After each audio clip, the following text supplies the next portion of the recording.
ಕೆಂಪೇಗೌಡ ಜಯಂತಿಯ ಶುಭಾಶಯಗಳು. ನಮ್ಮಲ್ಲಿ ಭಾಳ ಎಲ್ಲರೂ ಸೇರಿ ಒಗ್ಗಟ್ಟಿಂದ ಕೆಂಪೇಗೌಡ ಜಯಂತಿನ ಆಚರಣೆ ಮಾಡಿದ್ದೀವಿ. ಅದಕ್ಕೋಸ್ಕರ ನಮ್ಮ ಸ್ಥಳೀಯ ಶಾಸಕರು ಬಂದು ಚಾಲನೆ ಕೊಟ್ಟು ಹೋದರು. ಎಲ್ಲ ಕಲಾವಿದರು ನಮ್ಗೆ ಸಹಾಯ ಮಾಡಿದ್ದಾರೆ. ಎಲ್ಲ ಪಕ್ಷದ ಮುಖಂಡರುಗಳು ನಮಗೆಲ್ಲ ಸಹಾಯ ಮಾಡಿದ್ದಾರೆ. ಕಾರ್ಯಕ್ರಮ ಯಶಸ್ವಿಯಾಗಿದೆ. ಕೆಂಪೇಗೌಡ ಜಯಂತಿಗೆ ಶುಭಾಶಯಗಳು.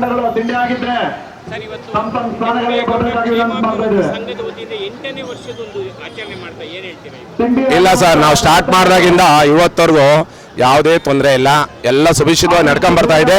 ನನ್ನ ಜೊತೆಯಲ್ಲಿರೋ ಸಂಘಟಕರೆಲ್ಲ ಭಾಳ ವಿಜೃಂಭಣೆಯಿಂದ ಕೈ ಜೋಡಿಸ್ತಾರೆ. ಅದು ನಮ್ಗೆ ಭಾಳ ಖುಷಿ ಸರ್. ಕಂಠೀರವ ಕ್ಷೇಮಾಭಿವೃದ್ಧಿ ಸಂಘದವರು ಪ್ರತಿ ವರ್ಷದಂತೆ ಈ ಸಲ ಕೂಡ ಭಾಳ ಅದ್ಧೂರಿಯಾಗಿ ಕಂಠೀರವ ನಮ್ಮ ಕೆಂಪೇಗೌಡ ಜಯಂತಿಯನ್ನು ಮಾಡಿದರು. ಸಹಸ್ರಾರು ಸಂಖ್ಯೆಯಲ್ಲಿ ಜನಗಳು ಸೇರಿದ್ದು. ಮಾಜಿ ಸಚಿವರು ಶಾಸಕರಾದ ಗೋಪಾಲ್ ಅವರು ಇದನ್ನು ಉದ್ಘಾಟನೆ ಮಾಡಿದರು.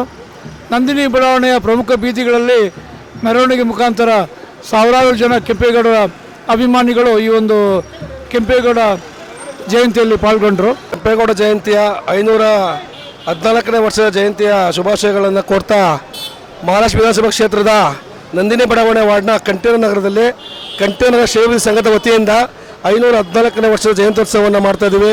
ಎರಡೂ ತುಂಬ ಸಂಭ್ರಮದಿಂದ ಸಡಗರದಿಂದ ಈ ಒಂದು ಜಯಂತ್ಯೋತ್ಸವವನ್ನು ಮಾಡ್ತಾ ಇದ್ದೇವೆ. ಇದಕ್ಕೆ ನಮ್ಮ ಶಾಸಕರಾದ ಗೋಪಾಲ್ ಅವರು ಚಾಲನೆಯನ್ನು ನೀಡಿದ್ರು.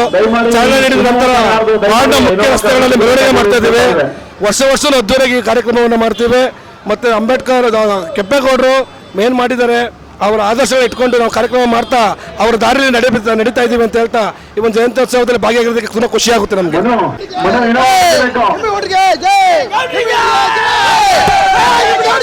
ಜೈ